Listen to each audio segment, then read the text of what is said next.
Los obispos del País Vasco y de Navarra hemos escrito recientemente, se publicó el día de Pentecostés, una carta pastoral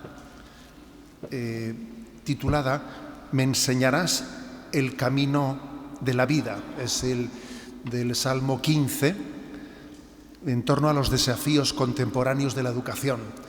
Y esta charla que yo desarrollo, Educar desde el corazón de Cristo, no pretende ser un resumen de la carta pastoral, obviamente no es esa mi pretensión, pero sí que me inspiro en algunas cosas concretas de esa carta pastoral e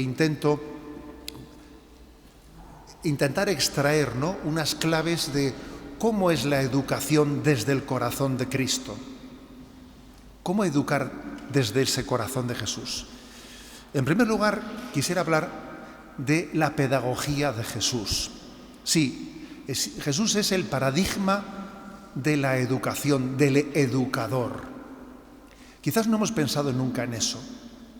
Cuando decimos que Jesús es la revelación del Padre, generalmente solemos pensar Jesús como revelación del Padre en el sentido de que Él nos transmite los contenidos de la revelación. Todo lo que ha oído al Padre nos lo ha comunicado a nosotros. Entonces, por revelación, solemos suponer que es meramente, la revelación es lo que Jesús ha oído al Padre, el contenido de la revelación. Y eso es verdad. Pero Jesús también es revelador, no solo cuando nos transmite lo que el Padre le ha dicho, sino en la forma en la que lo dice, la forma en la que Jesús habla, esa pedagogía suya, esa manera de expresarse, es también reveladora. Sí, su forma de hablar con los demás, su forma de ver la realidad, de relacionarse con nosotros, su pedagogía es una auténtica revelación. Es decir, que Jesús no solo nos revela el qué, sino también el cómo hablar, el cómo relacionarse con nosotros, el cómo hacer apostolado.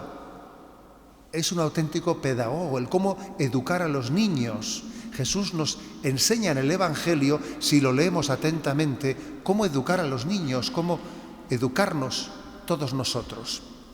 De hecho, es interesante hacer un retrato de esa pedagogía de Jesús en los Evangelios, en esa maravilla, repito, que llamamos los Evangelios, y ver cómo en ellos Jesús utilizó, por ejemplo, las parábolas, la parábola del buen samaritano, la del pobre Lázaro. Jesús era un auténtico pedagogo en la utilización de las parábolas, en las acciones simbólicas que él hacía, por ejemplo, la expulsión de los mercaderes del templo o el lavatorio de los pies. Jesús hacía acciones simbólicas que tenían una gran pedagogía. O, por ejemplo, Jesús sacaba lecciones de los acontecimientos. Estando sentado enfrente del arca del templo, veían cómo mucha gente echaba limosna. Aquella anciana echó esa limosna y sacó Jesús una conclusión. O la utilización de los proverbios. Jesús utiliza proverbios, por ejemplo, que dice en Juan 4:37, porque en esto resulta verdadero el refrán de que uno es el sembrador y otro es quien cosecha.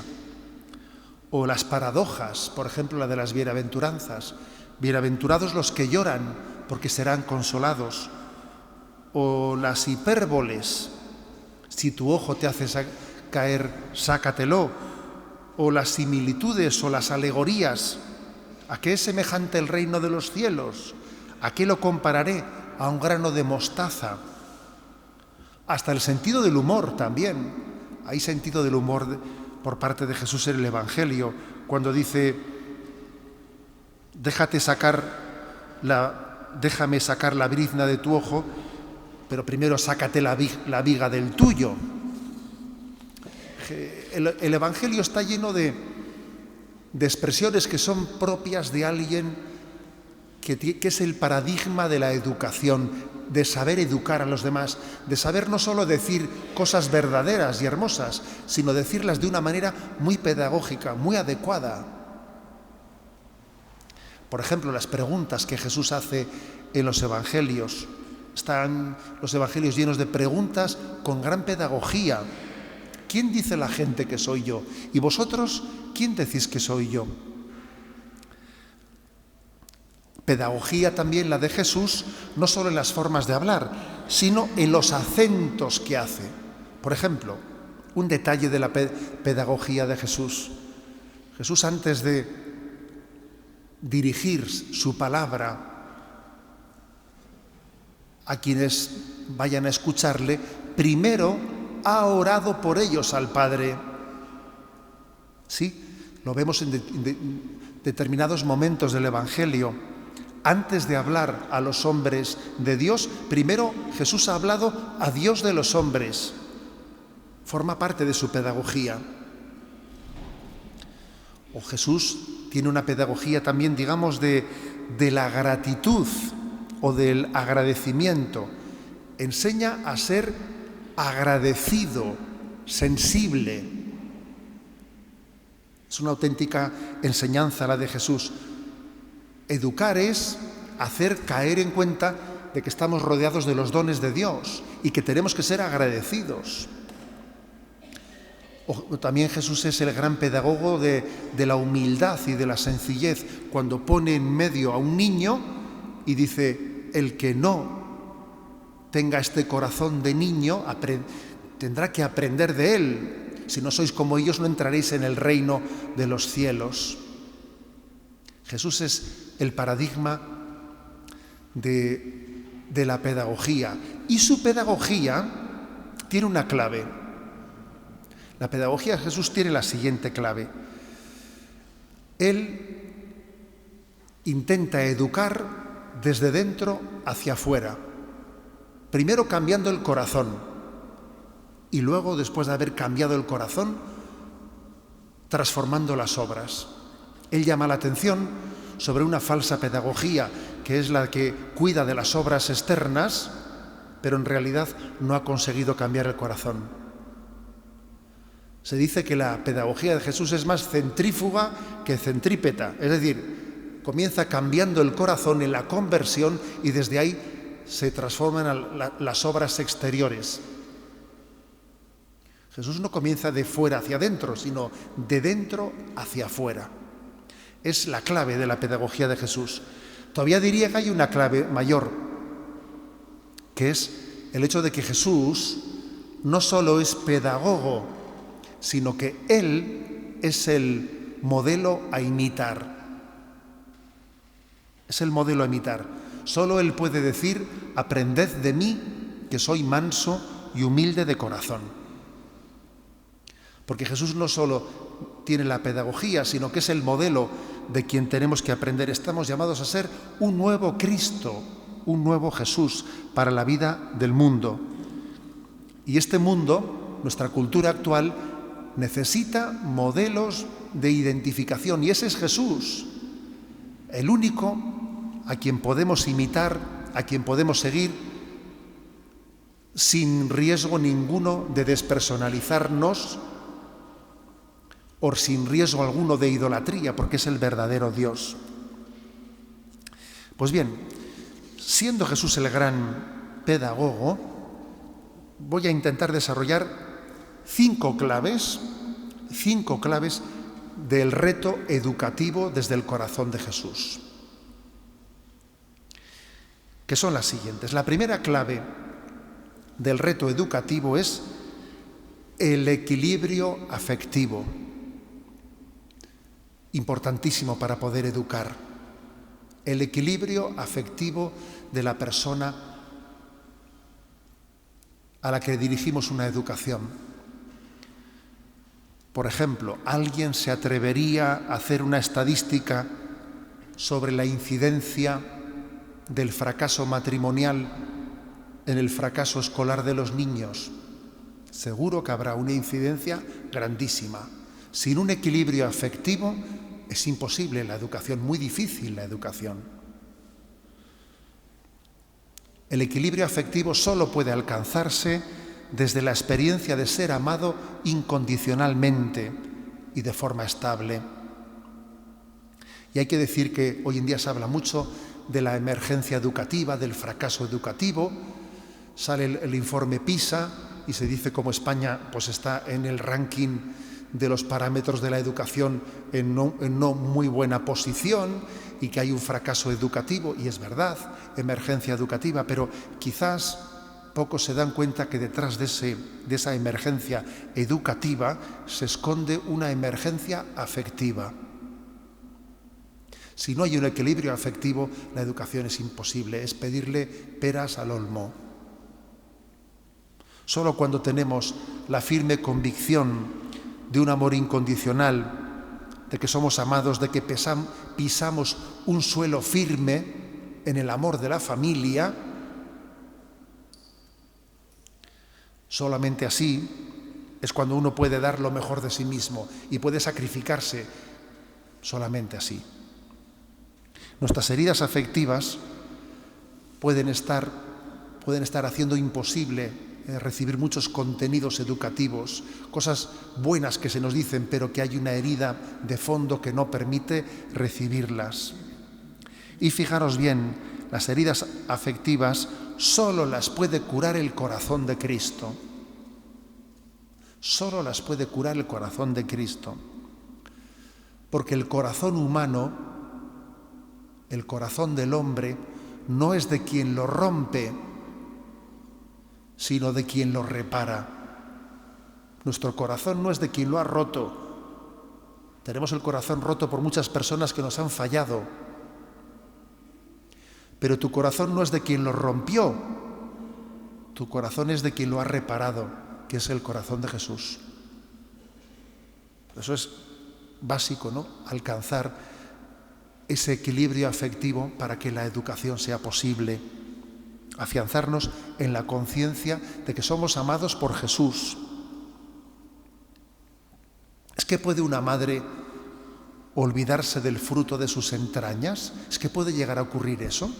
Pues aunque tal cosa ocurriese, que a veces ocurre, yo nunca me olvidaré de ti.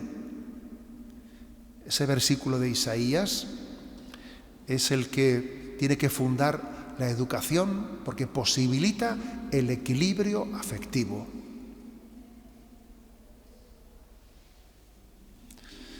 Segundo lugar, la segunda clave. La segunda clave del reto educativo es el deseo de conocer, la inquietud intelectual propia de quien cree en una verdad objetiva. Una verdad objetiva que está buscando, porque el relativismo de nuestra cultura es antagónico a la vocación educadora. El relativismo es lo antagónico a la educación. Educar desde el relativismo es como pretender enseñarle a alguien a nadar en una piscina sin agua. Eso no es posible. Si no hay agua, ¿cómo va a aprender a nadar? Si no hay verdad, ¿cómo le vamos a educar si no hay verdad, si todo es relativo?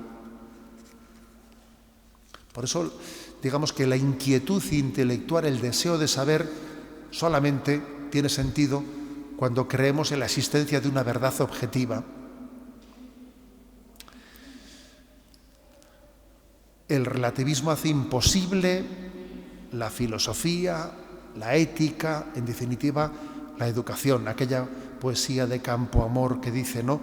En este mundo traidor nada es verdad ni mentira, todo es según el color del cristal con que se mira. Esa poesía parece como si fuese un poco el paradigma del relativismo. El relativismo es como si fuese una especie, es parecido al SIDA en el terreno intelectual y moral. ¿A qué me refiero con este ejemplo?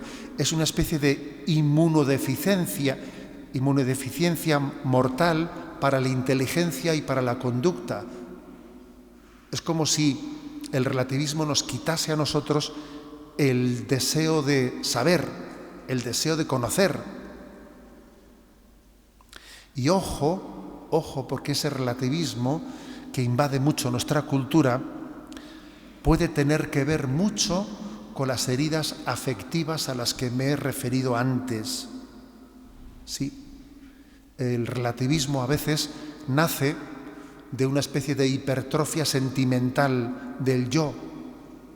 Cuando alguien es un narcisista, cuando solo piensa en sí mismo, cuando en el fondo tiene un profundo desequilibrio afectivo, es muy fácil que termine por formular un relativismo. Y el narcisismo y el relativismo hacen una pareja perfecta que tiende a ser indisoluble, el relativismo y el narcisismo.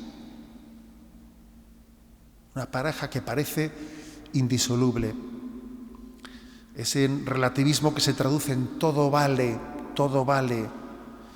y que hiere mucho a las personas, les impide crecer.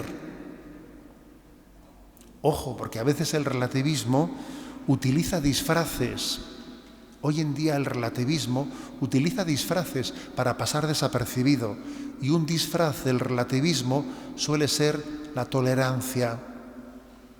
Ojo, porque a veces el relativismo incluso se disfraza de misericordia y no lo es relativismo disfrazado de misericordia, fijaros bien.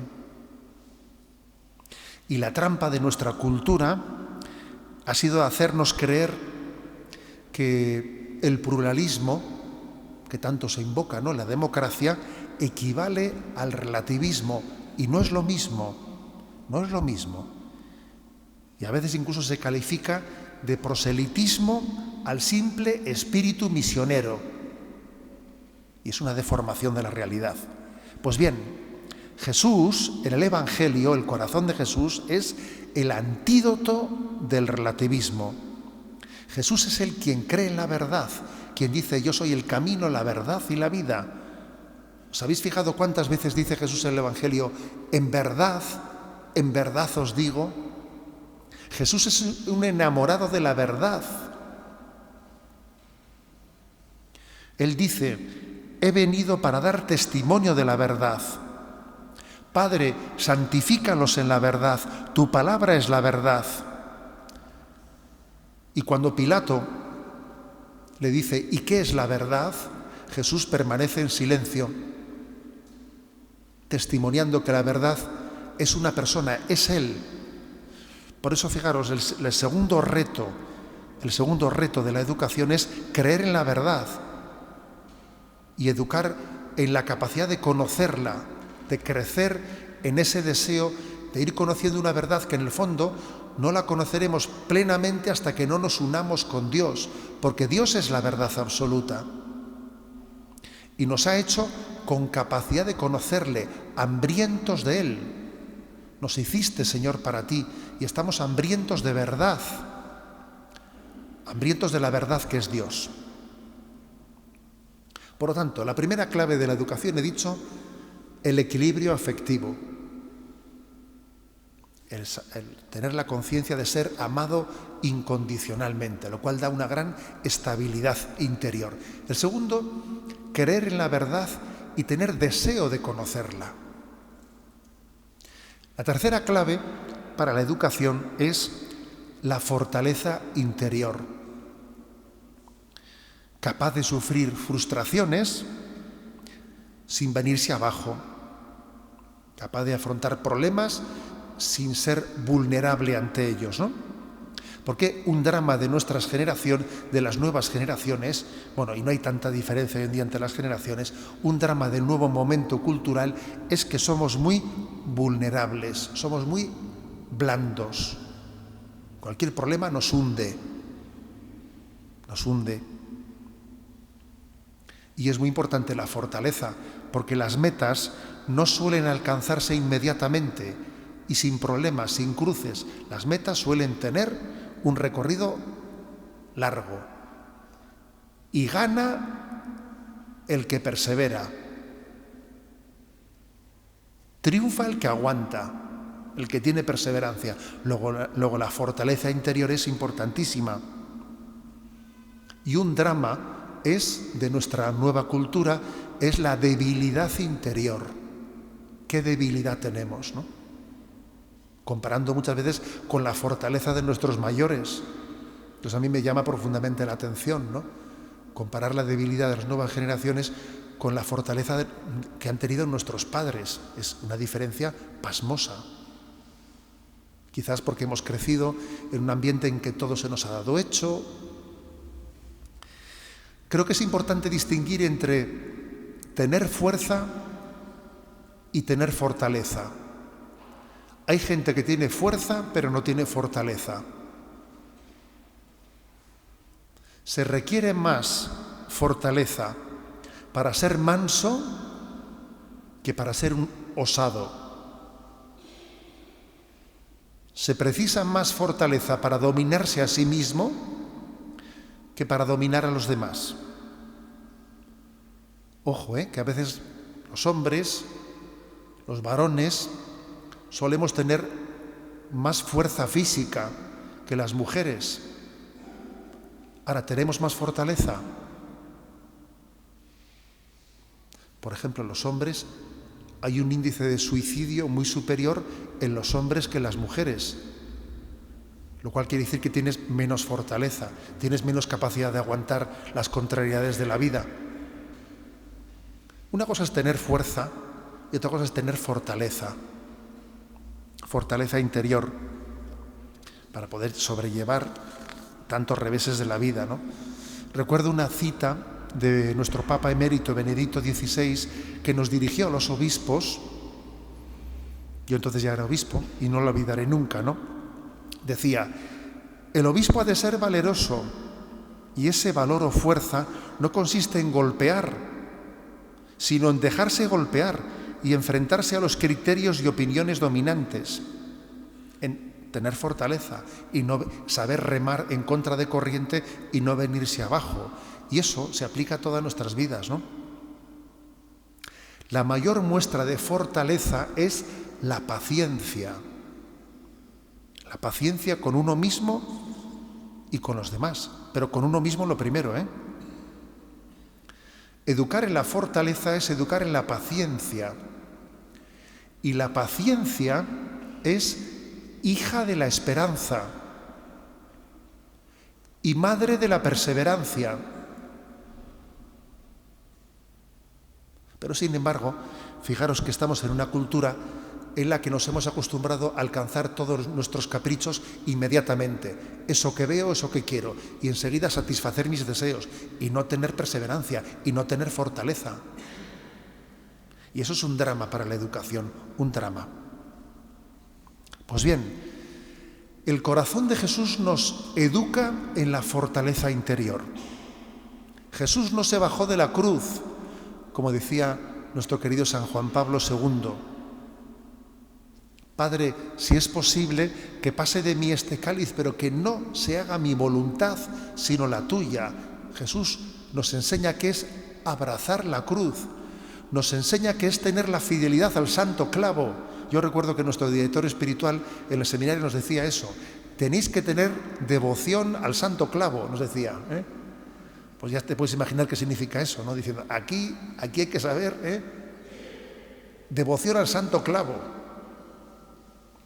Decía, si tú has tomado la decisión de hacer una hora de estudio, bueno, pues lo ofreces al Señor, ¿no? Y pones ahí el reloj y haces la ofrenda y entonces, pues, devoción al santo clavo. No me voy a levantar hasta que no pase la hora. Y San Ignacio de Loyola decía que si cuando te habías comprometido a hacer una hora de oración, si cuando faltaban 5 minutos te entraban ya tentaciones de que por 5 minutos ya lo dejo, dice San Ignacio, haz 5 minutos más, hora y 5 minutos. Vas a ver que pronto se te quita, ¿no?, la tentación de... La fortaleza interior hay que labrarla. Y sin ella no hay educación. Jesús habla de aprender a negarnos a nosotros mismos. El que busque su vida la perderá. Y recordad una cosa, que la fortaleza es un don del Espíritu Santo, uno de los 7 dones, el don de fortaleza. Luego tiene que ser pedido al mismo tiempo que tiene que ser procurado, las dos cosas, pedido y procurado. Por eso educar bien es educar en la fortaleza interior. Y a veces es un auténtico drama el que se maleduca, se malcría en nuestros días, pues porque todo es dar caprichos, complacer y dar caprichos, y de alguna manera estamos, y no digamos nada, pues cuando existen problemas y estamos comprando el cariño de los niños, facilitándoles todos sus caprichos. La cuarta clave es la de la educación en una libertad anclada en la verdad, o dicho de otro modo, el equilibrio entre libertad y disciplina. Un tema importantísimo para la educación. El equilibrio entre libertad y disciplina. Existe una tremenda crisis del sentido de la autoridad, y educar sin sentido de la autoridad es imposible. Nuestra cultura ha matado la figura del padre en gran medida. Ha matado la figura del padre dando a luz una libertad desnortada, como un libertinaje, ¿no? Que es una especie de libertad autorreferencial, al tiempo como una libertad huérfana. Un ejemplo superlativo de esto en nuestros días es ya esto llevado a su última potencia, ¿no? Es el tema de la ideología de género. Cuando se tiende a decir que el ser humano tiene libertad, pero no tiene naturaleza. Soy libre para elegir mi naturaleza, quién soy yo. O sea, soy libertad sin verdad. Y el problema de fondo, para entender bien la libertad, es el siguiente, ¿no? Porque el pensamiento ateo dice que si hay Dios, si hay una autoridad suprema, entonces no hay libertad humana. Eso es lo que piensa el ateísmo. El ateísmo dice que si hay una libertad, si hay un Dios superior, entonces no hay libertad del hombre. Sin embargo, el pensamiento cristiano afirma exactamente lo contrario. Si no hay Dios, en realidad no hay libertad del hombre. Solo Dios hace posible la libertad humana. Porque la libertad humana es una participación de la libertad de Dios. Y cuando Dios nos da una ley, o sea, una disciplina, nos da los mandamientos de la ley de Dios, eso no nos quita libertad, sino que nos ayuda a liberar nuestra libertad esclava. Nos ayuda a liberar nuestra libertad esclava. Porque la libertad no es el libre albedrío, hacer una cosa o su contraria. Como decía San Agustín, la libertad es la capacidad de hacer el bien. Tenemos un concepto erróneo de libertad, ¿no? Que es mero libre albedrío. No, la libertad es la capacidad de hacer el bien. Por eso solo Dios nos permite, nos da la capacidad de ser libres, ¿no? En consecuencia, ese equilibrio entre libertad y disciplina y sentido de la autoridad, y al mismo tiempo reconocimiento del sentido de la autoridad, e ir creciendo en la libertad, en la toma de decisiones, es clave para la educación. Y hay que decir que la perfección de la libertad es la prudencia, ¿sí? La perfección. Una libertad perfecta es la del prudente. Es una libertad anclada en la verdad. Pero por desgracia esto es algo que se ha perdido en el parámetro cultural de nuestra sociedad. Pues bien, Jesús es el auténtico educador en una libertad unida a la verdad. Jesús unió para siempre verdad y libertad. Cuando Él dijo, la verdad os hará libres. La verdad os hará libres.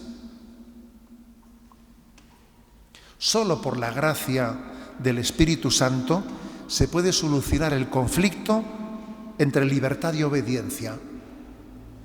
Ese conflicto que todos sentimos entre libertad y obediencia, ese conflicto que lo hemos sentido cuando éramos pequeños y luego adolescentes, y vaya peleas que hemos tenido, ¿no?, en casa entre el adolescente, entre cómo conjugar libertad y obediencia, menudo lío es eso. Ese conflicto solo lo soluciona el Espíritu Santo. Decía Chesterton, la libertad que más valoro es la libertad de obligarme a mí mismo. Es la libertad que más valoro. La libertad de ser capaz de obligarme a mí mismo, de exigir mi obediencia. Por lo tanto, el camino de la libertad pasa por habituarse a la obediencia. Si no, no somos libres. Y Miguel de Unamuno, fijaros bien, que este hombre luchó entre la creencia y la increencia, y es un espíritu atormentado. Tenía una mujer muy creyente y eso a él continuamente, ¿no?, le atraía, porque su mujer era un testimonio de vida cristiana muy grande. Él dice en su diario íntimo, dice esto: quiero vivir y morir en el ejército de los humildes, uniendo mis oraciones a las suyas, con la santa libertad del obediente. Dice eso Miguel de Unamuno, y lo dice viendo a su mujer. Yo quiero tener la santa libertad del obediente, porque mi mujer, que es obediente, que es cristiana, al final le veo más libre que yo.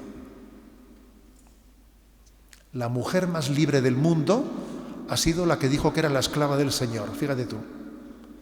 La que dijo, he aquí la esclava del Señor. Esa es la mujer más libre que jamás ha existido.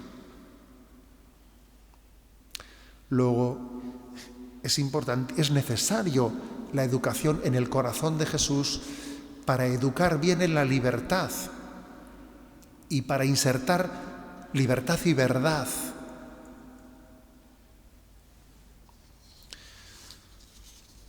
Repaso las claves que hemos presentado hasta ahora. Decíamos que la primera clave de la educación era la del equilibrio afectivo, de quien se sabe fundado en un amor que le quiere y le ama incondicionalmente. La segunda clave es la creencia en la verdad y la búsqueda de la verdad. Estamos creados para buscar y encontrar la verdad. La tercera clave a la que nos hemos referido es la clave de la fortaleza interior. Educar, como las metas no se consiguen inmediatamente, hay que tener capacidad de aguantar, de perseverancia, de saber sobrellevar los reveses, los fracasos, hasta alcanzar la meta. La fortaleza interior. La cuarta clave es la clave de educar en una libertad anclada en la verdad. El equilibrio entre libertad y disciplina. Y la última de las claves, la última clave de la educación es el equilibrio entre educación personal y educación comunitaria. Jesús educa de forma personal, pero lo hace en un contexto comunitario. Jesús educó a cada uno de los apóstoles, pero les educó en colegio apostólico. Cada uno de nosotros somos únicos e irrepetibles. Jesús nos conoce personalmente, como una madre que sabe tratar de forma especial a cada hijo. Yo no he escuchado nunca a una madre decir, que tiene 4 hijos, decir, qué iguales son mis hijos. No, siempre dice lo contrario. Dice la madre, qué distintos son mis hijos. Y le parece a cada uno que tiene que ser tratado de una manera especial. Y no se puede dar eso, café para todos, no. Pues uno requiere una palabra de más fortaleza, de más ternura. A veces eso suele originar celos. ¿no? Sí, Jesús trataba a cada uno personalmente y tuvo sus problemas a ese respecto. Si os fijáis en el Evangelio, por ejemplo, en el capítulo 21 de San Juan, después de que Jesús ha tenido ese encuentro con Pedro y le ha preguntado, ¿me amas más que estos? ¿Me amas más que estos? Y Pedro ha reafirmado su amor y le dice, ven y sígueme. Después cuenta el Evangelio de San Juan que por detrás venía Juan y entonces Pedro, que se ve que tenía sus celillos con Juan, porque claro, a él le había dicho que iba a ser mártir, que entregaría su vida y sin embargo de Juan parece que Juan iba a quedarse ahí sin, como de hecho ocurrió, ¿no? Que él no fue mártir, sino que tuvo una vida más larga. Fíjate, hay un texto que es increíble, ¿no? Que Pedro le dice a Jesús, ¿y este qué? Y le responde Jesús, si quiero que se quede hasta que yo venga, ¿a ti qué? Tú ven y sígueme, ¿no? Ese a ti qué me parece impresionante en el Evangelio, diciendo, ya te estás tú pretendiendo comparar con el otro. ¿Por qué tú tienes que ser igual que Juan? Tú, Pedro, eres distinto que Juan. Yo tengo un designio para él que es distinto al otro. Ese a ti qué, tú ven y sígueme, nos hace entender que la educación, pues es que tiene que ser personal para cada uno. Saber educar es saber acompañar a cada uno según y discerniendo lo que Dios le pide para él, ¿no? Una educación personalizada. Pero, al mismo tiempo, también es importantísimo educar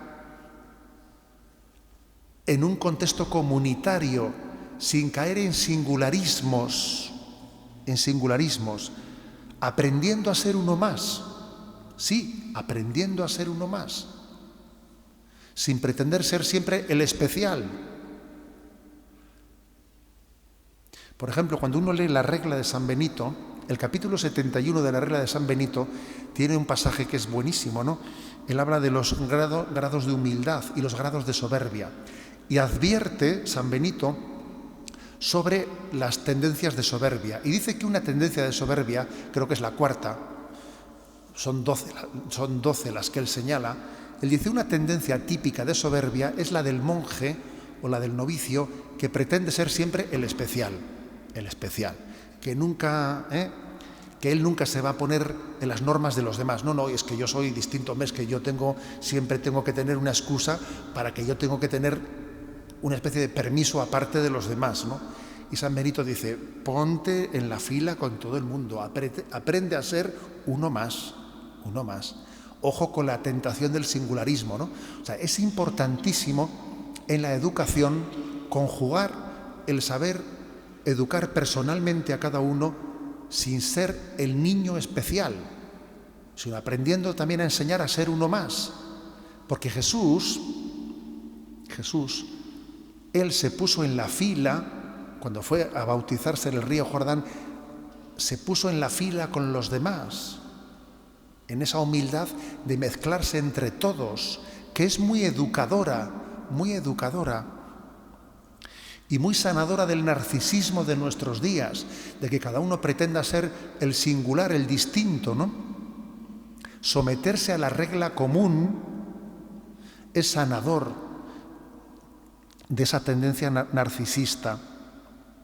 Jesús, pues, purifica también la tendencia de los apóstoles de pretender ser cada uno singular, haz que uno se siente a mi derecha y otro a mi izquierda. Jesús educa a sus apóstoles a purificar su tendencia a la singularidad en la vida comunitaria. Luego, fijaros, otra clave de la educación es conjugar la educación personalizada con una educación comunitaria, en un contexto comunitario. Y os advierto una cosa, que uno de los problemas de nuestros días es que los niños no tienen hermanos y sin hermanos es difícil educarse bien. Sin hermanos es muy difícil educarse bien. Decimos que hoy en día el narcisismo es un problema de nuestro tiempo, ¿no? Hombre, si uno tiene 7 hermanos es difícil ser narcisista, ¿sabes? Porque, a ver, difícil, ¿eh? No da margen, no hay margen para serlo. Pero si uno solo tiene más boletos de poder serlo. Bien, Me parece que estas claves pedagógicas son muy importantes. Estas 5 claves de pedagogía nos dan a entender cómo Jesús es un paradigma de la educación. Y en el Evangelio, sin duda alguna, en el Evangelio tenemos también la luz suficiente para ver de qué manera educamos en la familia, de qué manera educamos en la escuela católica, de qué manera también educamos en la sociedad. El Evangelio es una fuente de revelación en la que Jesús se nos muestra también como el camino que conduce al Padre en el estilo de hacer las cosas. Os comparto que yo recuerdo que en mi adolescencia me llamó profundamente la atención aquel pasaje de Jesús ante la mujer pecadora, cuando a Jesús le dicen: aquí hay una mujer que ha sido sorprendida en adulterio, la ley de Moisés nos dice que hay que apedrearla. ¿Tú qué dices? La serenidad de Jesús de no entrar al trapo y no contestar. La serenidad de que en un momento tan dramático como ese, aguanta. Se agacha al suelo, escribe, está soportando un momento de tensión grandísima en la que Jesús está poniendo distancia a la trampa que le están poniendo. Escribe en el suelo. San Agustín dice: ¿qué escribía en el suelo? ¿Qué escribió en el suelo? Quizás se puso a escribir los pecados de los que estaban allí delante, y de repente dijo: el que esté sin pecado, que le tire la primera piedra. Yo recuerdo que cuando yo escuchaba ese pasaje evangélico, me llamaba profundamente la atención la madurez de Jesús, de su capacidad de afrontar esa situación. No solo lo que dijo, sino cómo actuó. Jesús, pues, es revelador en su pedagogía, en su estilo de hacer las cosas. Y también os voy a decir que a veces yo he pensado ¿de dónde aprendió Jesús esa pedagogía? ¿De dónde la aprendió? Hombre, sin duda alguna la aprendió de que Él es el Hijo del Padre, y Jesús ve al Padre y tiene ciencia divina. Pero también, además de esa ciencia divina, Jesús también, sin duda alguna, aprendió, es modelo, porque Él tuvo modelos humanos, y fueron María y José. ¿Sí? Jesús también, aparte de ser Hijo del Padre y aprender del Padre, Jesús aprendió de María y de José. Y alguna vez he pensado, por ejemplo, cuando Jesús dice en el Evangelio: que no se entere tu mano derecha lo que hace la izquierda. Eso Jesús no lo aprendería del ejemplo de José, que hacía el bien y lo hacía ocultamente, de ese José que vivía la virtud oculto a los ojos de los hombres y sin embargo presente ante los ojos de Dios. Es decir, que sin duda alguna María y José fueron también una pedagogía para Jesús, sin duda, lo fueron. Y en el Evangelio, cuando vemos las reacciones de Jesús, en ellas estamos viendo las de sus padres, las de José y las de María también. Igual que nos pasa a nosotros, que ahora yo estoy hablando, pero detrás mío, pues claro que también está Ignacia y Esteban, mis padres, claro que están. Sin duda alguna, hemos recibido los dones de Dios a través de intermediarios que nos han dado signos de cómo ser testigos de la verdad delante de los demás. Por eso creo que debemos de enamorarnos del Evangelio, viendo en él un Jesús que es revelador del Padre, pero además también es revelador de lo mejor, de lo mejor que se puede aprender de los mayores maestros que ha podido dar a luz el género humano, que son José y que son María, y que le enseñaron a Jesús a ser maduro. Le dieron el don de la referencia para la madurez humana. Os invito, pues, ¿no?, a que confiemos en el Evangelio. Cada vez que se nos proclama el Evangelio, que nos vamos empapando de palabras evangélicas, sin darnos cuenta nos vamos empapando de cómo es Jesús. Y eso nos capacita para educar a los demás, para decirles, pues, una palabra en la que sin ser conscientes de ello, estamos transmitiendo la presencia de Jesús y detrás de él la de José y la de María. Si os parece, vamos a concluir rezando por todos nuestros niños, por todos los adolescentes, por todos los jóvenes, por todas las personas que Dios ha puesto en el camino de nuestra vida y ante las cuales estamos llamados a ser educadores. Por todos ellos vamos a rezar un Padre Nuestro. Nos ponemos de pie. Padre nuestro que estás en el cielo, santificado sea tu nombre. Venga a nosotros tu reino. Hágase tu voluntad en la tierra como en el cielo. Danos hoy nuestro pan de cada día. Perdona nuestras ofensas, como también nosotros perdonamos a los que nos ofenden. No nos dejes caer en la tentación y líbranos del mal. Amén. El Señor esté con vosotros.